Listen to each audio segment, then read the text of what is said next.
1, 2. Mark.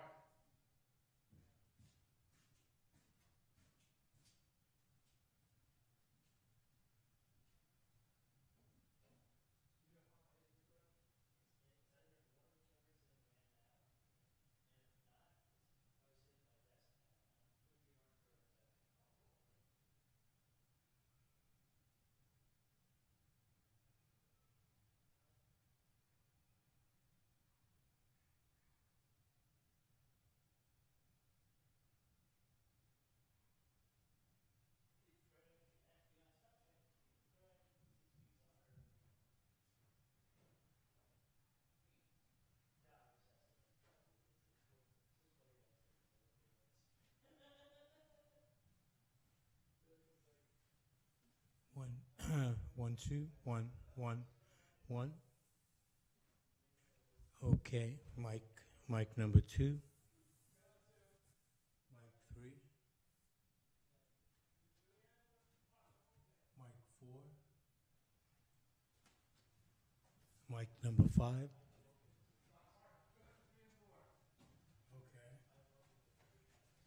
Okay, number 4. Gary's mic. Testing 1, 1, 2. Mic number 4.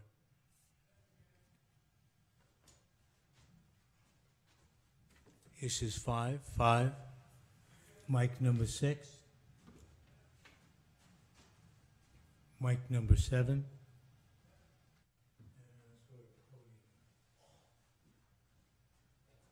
Oh, podium mic. Let me check Debbie's mic. Mic number 8. Debbie's mic. Mic number 8.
No, to see, like, just make sure those folks get visual sort of thing. I don't know, have time right Okay, so we're gonna test your Zoom audio, and then if you want to try like screen sharing as well, just to make sure that the presentation. I don't know if you have slides or if you're just talking to it. I was muted. Yep, have some slides if that's okay. Yeah, definitely. Okay. Is it working? Everyone? Well, did you hear them before, or do you want? Yep. Okay. Okay. Perfect. So the audio is good, and then I'm sure it. If you just want to share your screen for a second, just Yeah. Quickly open it.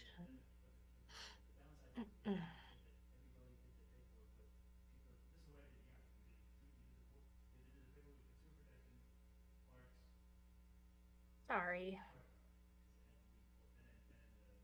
Okay.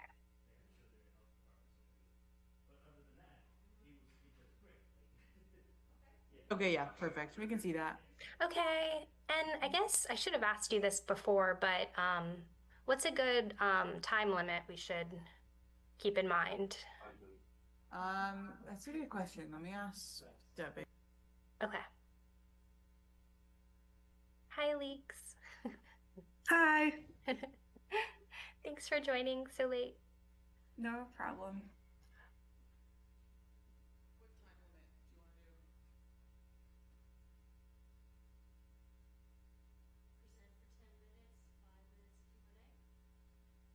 Sounds good. They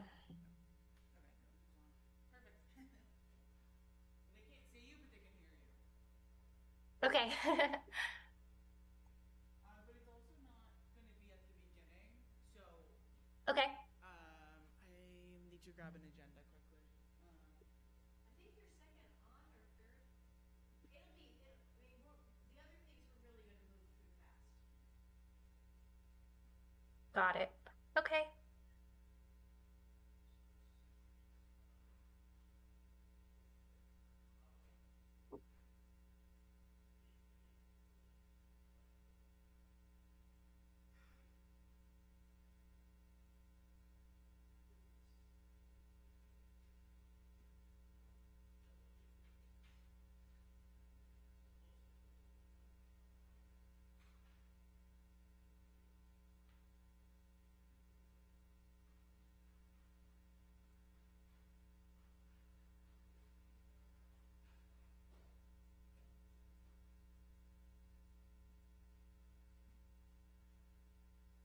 Hi, everybody. Hi. Hey, Sarah. How's it going? Good. How are you? Good. Thanks for joining. Yeah. Happy to be here. What, or is it like, sorry, I feel like I should know this. Is it a all Zoom meeting, or are there going to be like all together in a room on? So that my town park commission little square that's right now like the loading screen will show the whole meeting room. Yeah. And we're gonna have 4 of the commissioners in person. Obviously, I'm here, Debbie's here, and then 2 of them are also going to be on Zoom. So we're waiting for 2 more, but it will start at 6. Cool. And then so there's one short presentation like request to do. It's a color run, and then there's another resolution, and then it'll be your presentation. Okay. Great. Thank you.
question.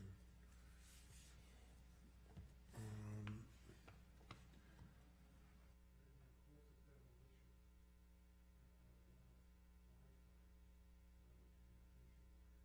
San Francisco was in touch with me earlier today on that very topic. And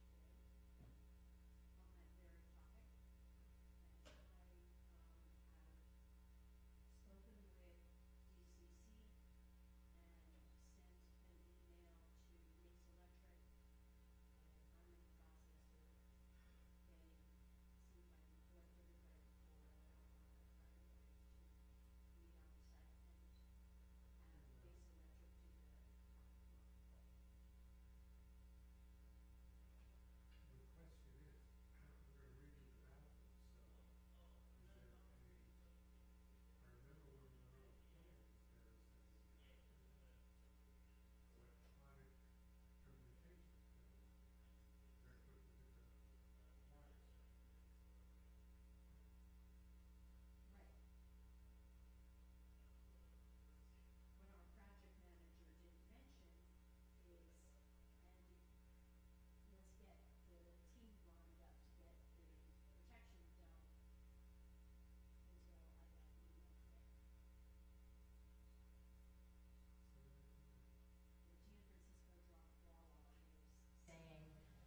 18th, November 18th.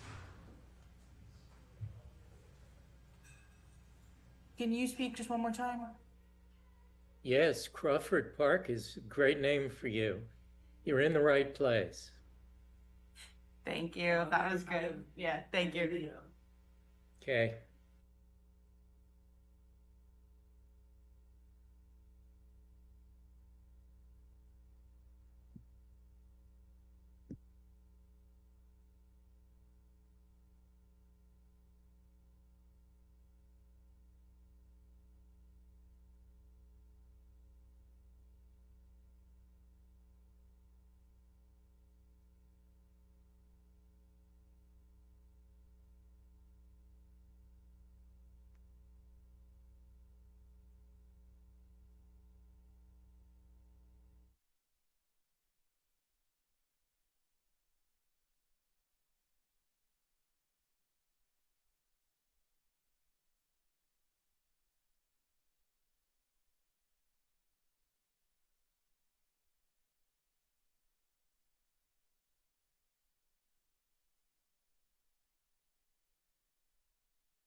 using. That's our, yeah.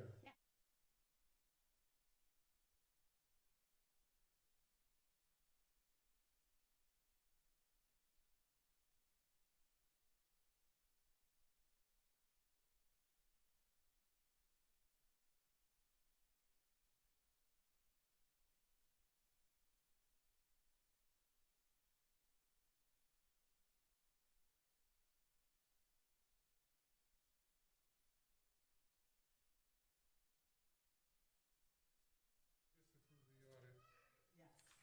Last meeting? Oh, no, that was the other thing. Did you push off me on it? No. No, he, presented. That was O'Connor Davies. He had PK Applebaum, right? We're doing Citron Cooperman tonight. Yes. Correct. I'm just Right, confused. that's our accounting firm. Accountant, yes. And, The same ones.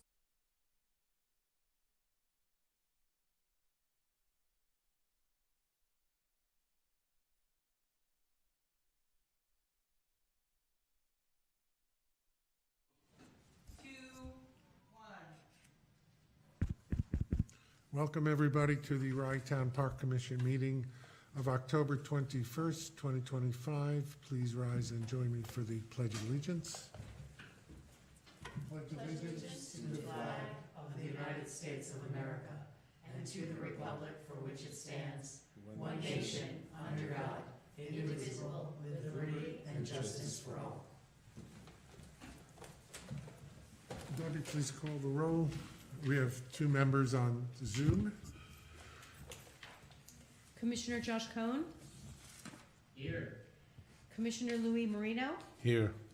Commissioner Jason Klein, Here. Commissioner Emily Hurd, here. and I do not believe Commissioner Lindsay Jackson has joined us yet, but she will be. President Gary Zuckerman. Here. And I just lost my whole thing.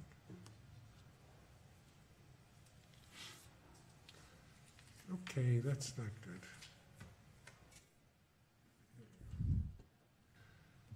I accidentally hit the Zoom button on my thing.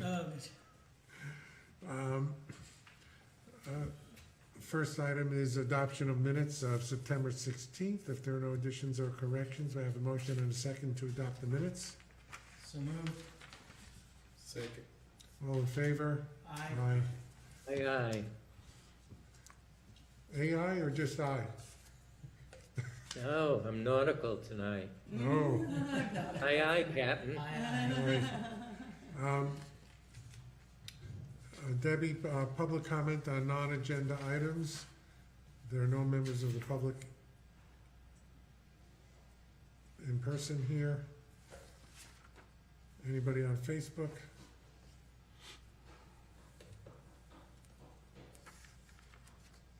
Nope. I don't believe so. Okay. First item of business is a presentation from the Rye Youth Council to conduct its annual Rainbow Run. Somebody was supposed to be here. She's gonna, I just talked to her, she got the days confused, she's on her way to a computer, she'll text me when she gets to a computer, or she'll log in. Okay, that's fine. Next item is a resolution authorizing the Park Commission to enter into a contract with Citron Cooperman for accounting services for a period of 1 year. This is the same firm that has done our accounting since I've been the supervisor. And Debbie, do you want to just speak for 1 moment on this? Yeah, this is an arrangement that has been in conversation for several months. The Citron Cooperman recently actually acquired the accounting firm that's been working with the town since 2016. We received a proposed new master services agreement and rate structure based on their existing scope of work. It was too high. We delved pretty deeply into their statement of work. and have pared down their work because we have staff members who are very capable and will pick up some of the time-consuming tasks. So what you see before you is a resolution to that. Our fees are going up approximately 15% year over year. It's a 12-month arrangement, and we'll see where it goes from here. On the resolution, it lists what the scope of work will be. This is the same firm that obviously does the town of Rye, and the town of Rye is paying 74%. 76% to the town of Rye and 24% to Rye Town Park, based on the work that's being performed. The monthly cost is a little under $2,000 for Rye Town Park. So, any questions, comments? If not, may I have a motion and a second? Motion. Second, please. Second. Debbie, please call the roll. Commissioner Marino? Yes. Commissioner Klein? Yes. Commissioner Hurd? Yes. Commissioner Cohn? Yes. Commissioner Jackson? Still absent. And President Zuckerman? Yes. Our next item is a presentation of our draft climate vulnerability assessment by Indigo River. This was a grant that we received a year or so ago for climate resiliency. And we have a couple of presenters. Introduce yourselves. You're very small on my... Here. Annie Boggs from Indigo River. Alix, you want to introduce yourself? Hi, and Alix Poche, also from Indigo River. We also have Sarah Powell from the Long Island Sound Partnership, who's here with us today as well. Hi, Sarah. Hi, everyone. Thank you. So I'll go ahead and share my screen if that's okay. Sure.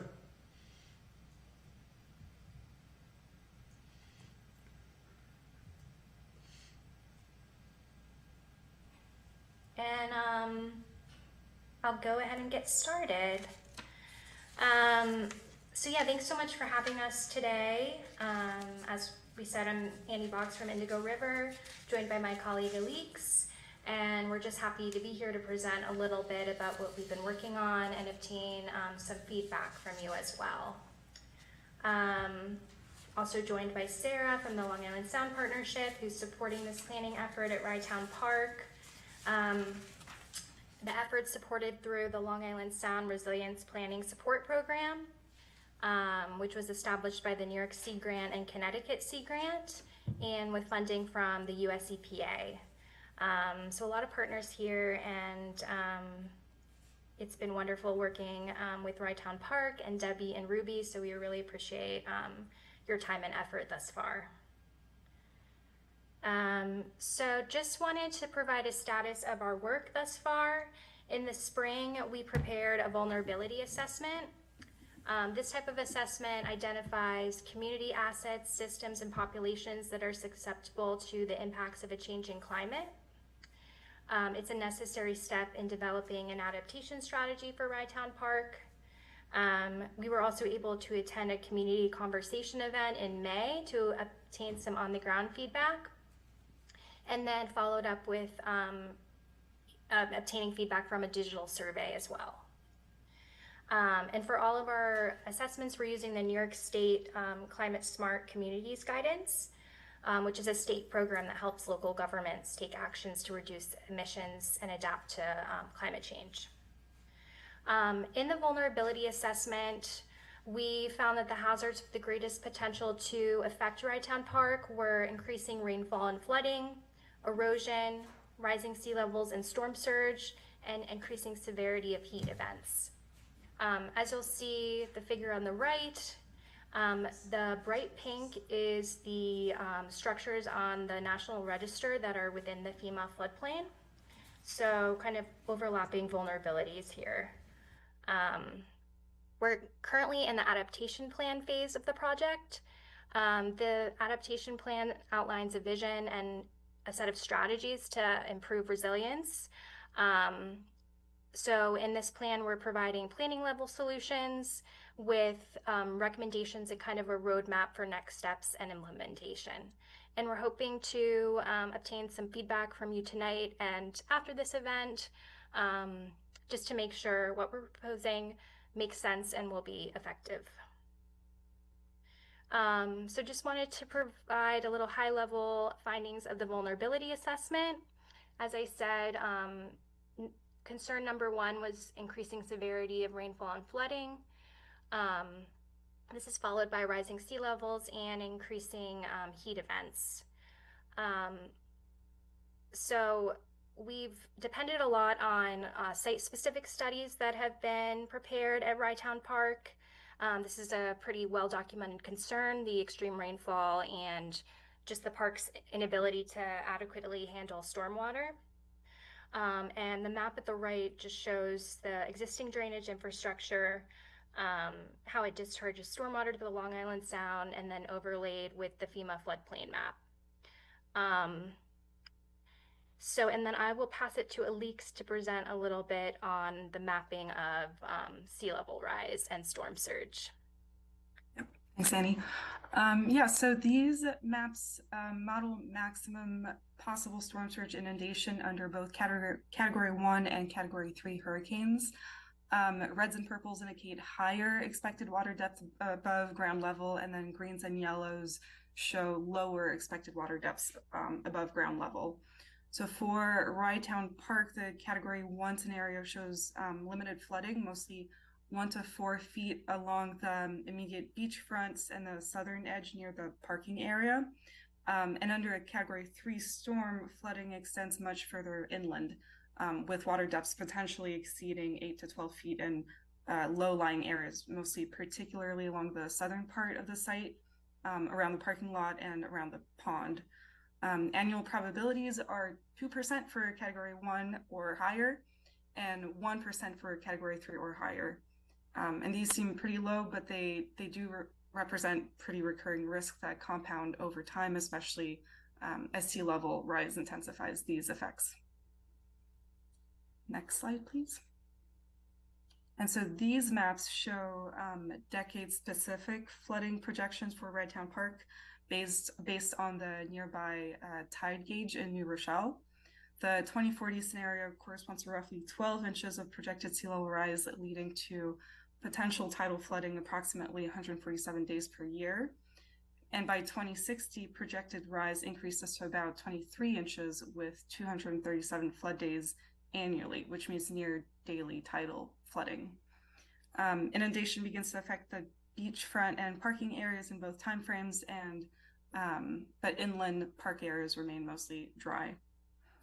And these maps show when flooding might occur based on current science, but because emission scenarios and ice sheet dynamics are based on ranges and are difficult to predict, we also zoomed in a little bit more and looked at what foot-based scenarios look like. On the next slide. So here we're zoomed in and looking at what 2-foot and 5-foot sea level rise inundation would look like detached from chronological predictions. So these are just visualizations, but not directly tied to specific year or emission scenarios. Here, blue areas show high confidence flooding, and orange shows areas with low confidence, so it could either be wet or dry. And the 2-foot scenario shows inundation extending primarily along the beach, with the park's central green area and pond remaining largely above water. And the 5-foot scenario reveals much more extensive inundation extending along the beach and slightly into the park. And I'll hand it back to Annie. Thanks, Alix. So yeah, we did a lot of mapping as part of this effort, and just high-level findings of the adaptation plan was that without any adaptation measures, Rytown Park risks disruption to operations and safety within the next several decades. This is exacerbated by outdated drainage systems, extreme rainfall. It does affect the park's ability to effectively manage stormwater. And we looked at a lot of climate projections, including the New York State Climate Impacts Assessment. And for the South Hudson region, that includes Rye. Total precipitation is projected to increase between 4 to 11% by the 2050s and between 7 to 17% by the 2080s, compared to the 1981 to 2010 average. And this is just based on the different emission scenarios. And then for the beach area at Rytown Park, which is a focus of our efforts, as you'll see the figure at the right here, it's mapped, much of the beach area is mapped as an extreme risk area by the New York State Department of State, with high risk and moderate areas mapped further upland at the park. And these extreme risk areas just show, they show frequent inundation, areas that have been vulnerable to erosion in the past, and those that are likely to be inundated in the future with sea level rise. So based on all of that kind of data existing and projected, we took a stab at suggesting different adaptation measures for the park. I've categorized them here into kind of short-term flood mitigation and operational measures, longer-term flood measures, green infrastructure solutions, and beach-focused natural solutions. The first was more short-term measures that could be quickly implemented. We thought developing a flood response plan would be a good idea for the park, including detailed information about pre-storm closures, asset mapping, and potential relocation, as well as safety protocols. Moving sensitive equipment out of flood-prone basements could be an easier solution, including at particularly sensitive historic structures. One other strategy is elevating electric panels inside flood-prone buildings, as these are expensive to replace and can pose a safety hazard. Installing deployable flood barriers around key building entrances, and then increasing educational signage, showing visitors what's being done in response to flooding and other concerns. And this is actually a suggestion we received from stakeholders when we were presenting at the community conversation event.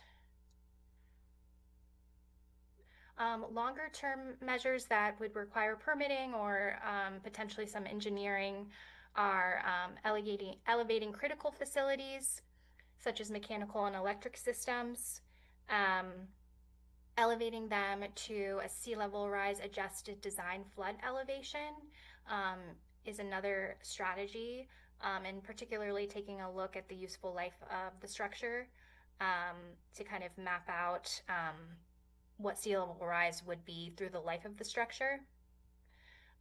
Elevating things such as bathrooms, storage sheds, and concession areas, integrating wet floodproofing, which is designing the building to allow floodwater in and out without structural damage. And then something really important is that any proposed adaptation strategy would have to be reviewed in coordination with the New York State Historic Preservation Office, which I'm sure everyone at the park is aware of, but we just thought we wanted to highlight that they're going to be a party to any potential adaptation measure. Green infrastructure solutions were another focus. We understand that there have been prior grant applications at the park for projects that do incorporate green infrastructure solutions, particularly at the parking lot. We want to use our plan to further supplement these so that they can be realized. In our plan, we focused on bioswales and rain gardens along the perimeter of the parking lot. between rows of parking or as curbed islands, kind of providing a co-benefit of heat relief and stormwater treatment, as well as shade trees and reflective or light colored pavement. We just want to have our document bolster any future funding opportunities by adding extra justification as to why green infrastructure would be a great improvement at the parking lot.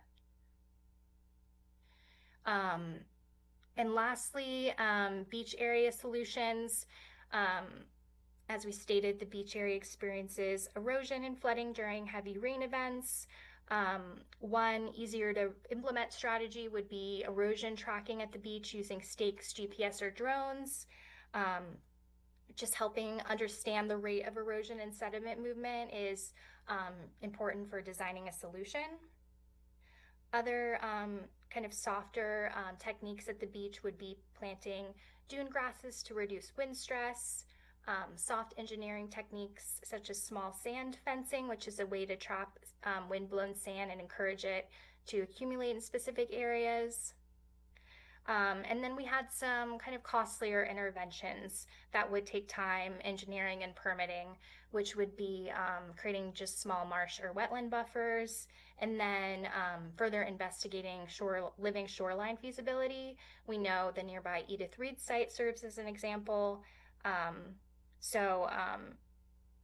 Moving forward and doing a feasibility study as the next step would be something our plan recommends as well. So I know that was a lot. I apologize trying to kind of simplify a long document, but just wanted to offer my email address if anyone wanted to share any additional feedback or ideas. We've received some really helpful feedback from Rytown Park and the Long Island Sound Partnership, and we're working to finalizing the plan, and in the final version having kind of a roadmap of next steps to help implement the recommendations we include. Sarah, do you want to add anything as well before we open up the floor? No, I don't think so. Thank you. That was great. It's been, we've really appreciated the opportunity to offer, this support to Rytown Park Commission. I'm looking forward to hearing their thoughts on it, and just, say that, myself through New York Sea Grant and Long Island Sound Partnership are here to be a resource. Given the sort of roadmap of next steps, we do have a grant writing assistance program that I know I've talked to some of you about that's an option.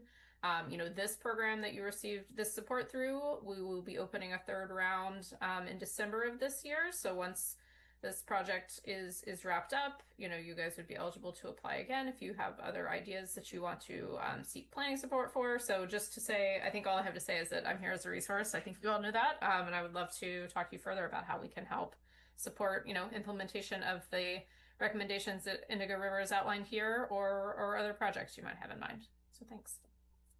Thank you. Sarah? Questions? Emily? Yeah, I had a question. I wanted to make sure I understood. You were talking about the green infrastructure improvements in the parking lot. And I thought you mentioned that you acknowledged that we had applied for grants in the past, which is correct, and we have not received them, and that you thought that including this level of detail in an application might increase our chances of receiving a grant? I think for any future grant application, including our vulnerability assessment and our adaptation plan that kind of drives home the need for these improvements could be helpful. And we didn't want to just repeat other green infrastructure solutions that had already been included in prior grant applications, but wanted to provide some kind of further detail and link them to recommended adaptation strategies that have been identified by local, state, and federal entities. Thank you. Jason? Sure. Well, we certainly appreciate the report and some of these recommendations. I very vividly remember the cold day in the winter when some of these studies were announced over at Rytown Park. But I think you're looking at a couple of different things here, and probably from a day-to-day operational standpoint, It's really the heavy rainfalls that are impacting the park the most. And so finding some of the solutions for that are clearly important. When you're talking about sea level rising, you're talking about some of these hurricane events and larger storms, then what you're really looking at is, kind of the double whammy. You've got water coming down at an increased rate and nowhere for it to go. So I think really looking at some of those adaptive plans are going to be really crucial for Ride Town Park into the future of how do we make it so when that happens that the damage is minimized as much as possible. So, my personal opinion is to try and focus some of the grant applications on that and, adapting to the new reality. The problem is, we can't do everything at once, as we have found out. Right, no, absolutely not. There's limited budget. And being actually personally heavily involved in the Living Shoreline project at Reed Sanctuary, it's something that, we'll see how it works. That it's brand new. We'll see how it weathers any future storms.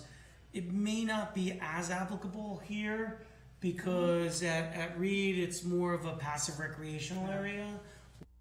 Looking at a very active beach, and so I don't know how it would translate to that, but certainly, worth observing what's happening at Reed and seeing how that could be applied here. Louis, anything? Yeah, I'm pretty much all set. I like the presentation. I want to thank you, man. Let's move forward. Like you said, you mentioned early, I wish we can fix everything once. We can. Go step by steps. Thank you. Josh, anything? Josh? Thank you for the presentation. Yeah, my comment, again, I echo, thank you very much. Very well done. And as I said, I wish we could do all at one time, but you are aware, and I don't know if you can help us at this point. I was going to give a capital project update, but two of them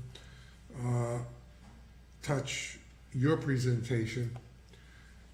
One is the stormwater management. We have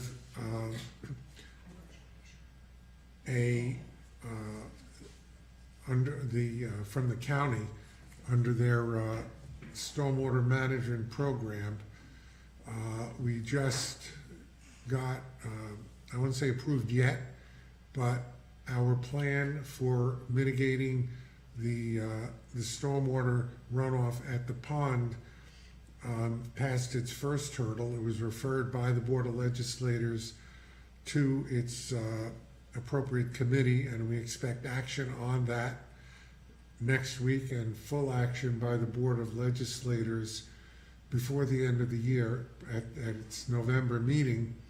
And that will be a grant of almost $2 million against the $4 million project. We have also applied to the state through its Green Resiliency Grant program, and that's an 80% reimbursement. It's the same project. We haven't heard yet on that. I don't know if you have any influence with them, but any word that you could put in would be very beneficial. Is that a program, we don't have that with the congressional directed spending on that, correct? It's not in that one. No, the parking lot. Parking lot is, yeah. Parking lot is part of the. I'll get to that. Yes. I'll get to that. So the green parking lot is the subject of also the GRG grant. It's a combined grant of the stormwater mitigation with the green parking lot, and the green parking lot is separately a subject that's on Senator Gillibrand's list of projects to be completed. So if we get that should be 100% grant.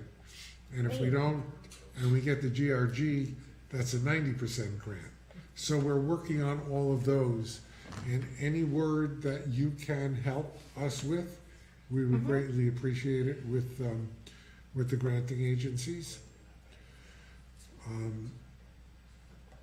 I'll get to the other capital projects after this presentation, but those are the two resiliency projects that we are working on, and together, it's approximately an $8 million project. I think $4 million for the water, stormwater, and I think another $4 million. Am I correct, Debbie? On the green parking lot. So these are major projects for us. Yes. And it Well, will go fingers crossed. Really a hoping long way towards it's awarded. your report, which basically, touches this completely. And of course, all the other things that you recommend, we'll also have to look at. Yeah. And study, especially when your report is complete. Yeah, we're in the process of developing a New York Swims grant application, which is due in less than a week, or about a week. So if there is a letter of support for that, it's the same hazard, stormwater That's right, I forgot. mitigation project that we are submitting. And your study is completely in line with that. Yeah, so that's, I forgot, that's the third grant we're applying for the same project. So if we get them all, we'll have 180% of the cost. I don't think they're gonna let us do that, but as I always say, we apply for them and we hope we get them, and if we get more than one, then we'll try to figure out how we're gonna break it up. Something we're not gonna worry too much about. We'll worry about getting the grant first. Right. So, all right, anything else? Okay. Well, I'll follow up with Debbie on, I guess, the best way I can help Okay, support you. great. Thank you so much. Thank you very much for the presentation. Thank you. Very good. This was Thanks. a lot of work. You've got a really great team. Thank you. Thank you. Thanks so much. All right, moving on, I'm gonna continue with the capital projects update since I started it. All right, the Rye Youth Council arrived. I see that. This won't take long. Just give me another 5 minutes. The other capital projects that we're talking about, I just want the public and the commissioners who may not be aware of it. Work on the bathhouse interior has started. Demolition is underway. And we expect that the project will be totally complete by the beginning of beach season. Oh, Debbie, you have it up there, good. We have also, I signed the contract just the other day and got the completed contract back from the dormitory authority for the, I know this is not in the order, you have it up there. True. For the retaining wall. And we also have the first, that's for the first half, the first $250,000. The second $250,000, we have received a contract number, which means that it is in process, and we are now preparing to go out to bid for that. The pavilion roofs are now totally complete just this week. The column work that was done, that we had to postpone until after the summer, is now totally complete. I think I've stated before, the ADA beach level bathrooms are totally complete. The security cameras, the new security cameras that we approved are installed. I'm flipping through this. And, pardon me? Gutters and leaders? Well, the gutters and leaders on the Barley Beach House are completed. And I'm just going through those are the things that are either applied for, under construction, or completed. Sidewalks? Yes, the sidewalks that we approved last month are, what is it, 500 linear, 100 linear feet? 450. square feet. Square feet. Square feet, and that's a picture up on the screen that we approved, and that was along Forest Avenue. That was among those in the worst condition, and the what's the name of the company doing the other work? Precision Sidewalks. Precision Sidewalks will be starting momentarily to do the hazard mitigation that we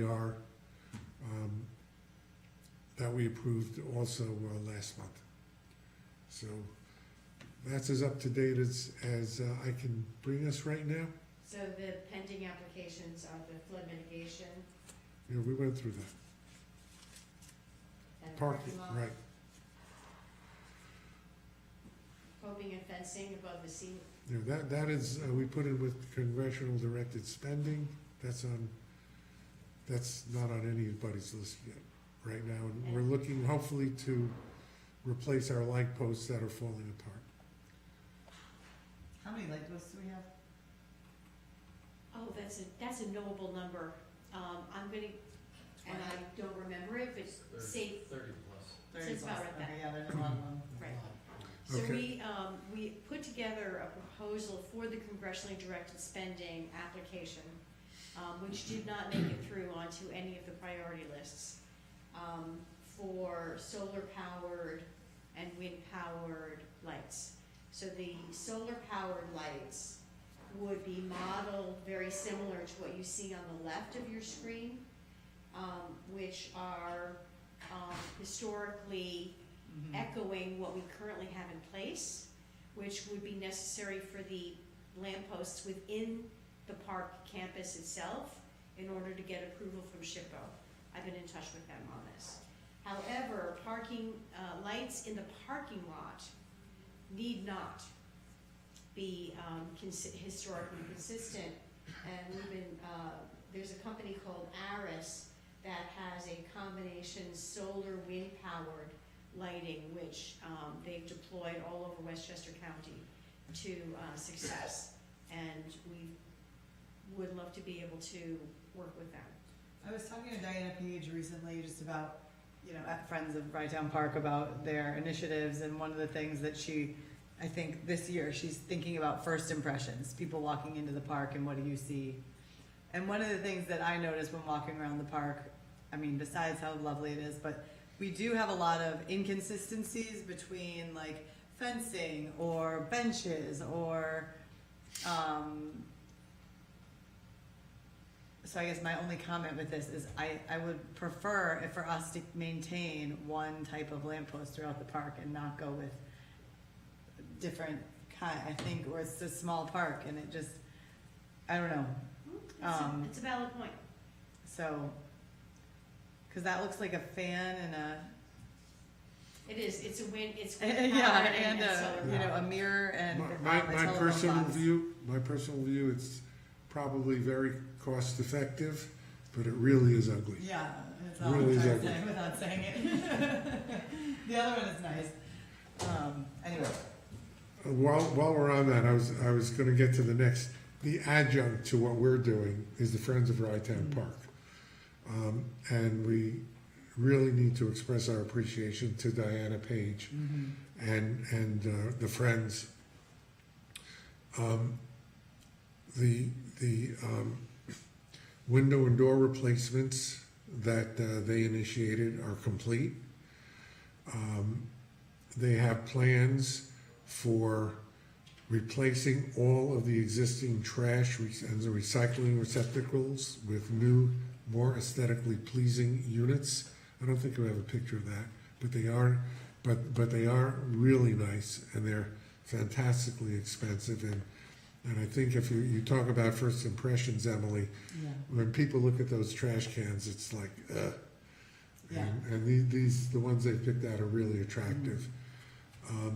They have the plans to do the exterior of the tower building along with the wall when you look at the tower building to the left, which is not a structural replacement, but is a aesthetic replacement. And that should be done next spring.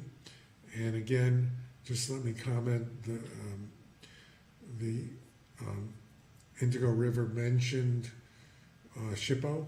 SHPO was at the park last week, looking over everything that we've done, everything that that are proposed, and I think it's fair to say that they were very impressed with all of the work.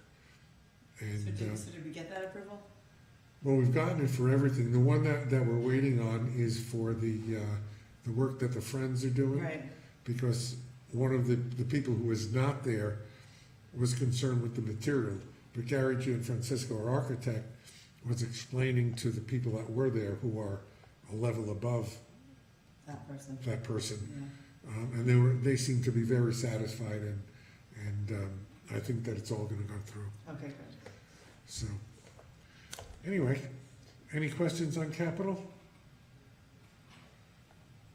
No? Good.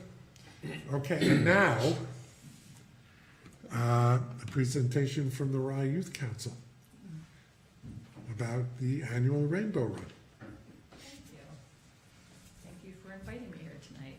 And I'm appreciative of Friends of Rye Town Park and Diana as well. I feel like the park is my second home. My name's Lisa Dominici, and I'm the executive director of the Rye Youth Council, which is a local nonprofit whose mission is to support social emotional development and the mental health and well-being of young people in our community. And I'm here for hopeful approval of our 7th annual Rainbow Run, which is a fundraiser and a color run that for the past 6 years has taken place in the park. Is for kids in grades K through 8 from any community. In fact, we have a nice cohort coming from Carver this year that we're very happy about. And it's a fun community building run that has a lot of participation from the Rye City Police and Fire Department, who are there, as you can see in the photo, under the rainbow. They're hard to tell from the kids the day of because they have a lot of fun, but it is a nice community building event. The powder we use is non-toxic, is food-based, food grade, like cornstarch type powder. It washes away in the rain, it leaves no mark. I think that's really what I need to share, unless you have questions. Oh, yes, that's important. It's it's Veterans Day this year, Tuesday, November 11th. Yeah, and we actually, for the past few years, we've had it on Election Day, but we changed that date because there are some schools in the area that didn't have off on Election Day, and we wanted to make it more inclusive to all the schools in the area. Yeah. I think we're all in favor. May I have a motion and a second to authorize the annual Rainbow Run from the Rye Youth Council? Make a motion. Second. All in favor? Aye. Thank you very much. You're Have a nice approved. evening. Thank you, Thank you. Lisa. Unless there's anything else, in your packet is the Rye Town Park utilization report. I don't think we need to go over that. It just shows how the park is utilized by residents and non-residents. If there are no other questions, could I have a motion to adjourn? So moved. Yeah, second. All in favor? Aye. Next meeting is November 16th? No, it's not. That's what's gonna be my question. She told me before it was the 19th, I believe.